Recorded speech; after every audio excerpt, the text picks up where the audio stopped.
Starting off with the molecular substances, it's composed of molecules, which goes into a polar molecule, which is a molecule with an unequal distribution of charge, resulting in the molecule having a positive end and a negative end, which goes into a pH scale because the pH scale consists of ions that pertain to the polar molecules, and a pH scale goes into an acid because an acid is in the pH scale, and an acid is having a pH less than 7, being 7 neutral, and an alkaline having a pH greater than 7. Starting again from molecular substances. From molecular substances, we go on to concentration.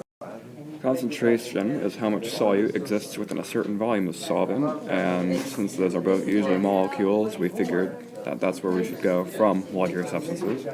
From there, we go on to percent concentration, which is the amount of solute per amount of solution times 100.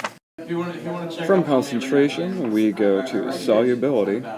Solubility is the ability of one substance to dissolve in another at a given temperature and pressure, which creates a concentration, which is how we went from there to there. From solubility, we go on a solubility curve, and we do that because the solubility curve is the graphic representation of the mass of solid solute that will dissolve in 100 grams of water. It's just a better way to classify solubility. From solubility, we go on to the three kinds of saturations: unsaturated, saturated, and supersaturated. Unsaturated means not saturated, able to hold more solute at a given temperature. Saturated means being the most concentrated solution possible at a given temperature. And supersaturated is a solution that contains more dissolved solute than a saturated solution contains under the same conditions. We put ppm with unsaturated because that indicates a very low level of concentration. It can definitely hold a lot more.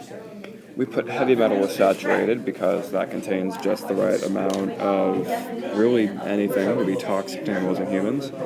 And we put dissolved oxygen with saturated too because the water is saturated with enough oxygen to sustain fish and other aquatic wildlife.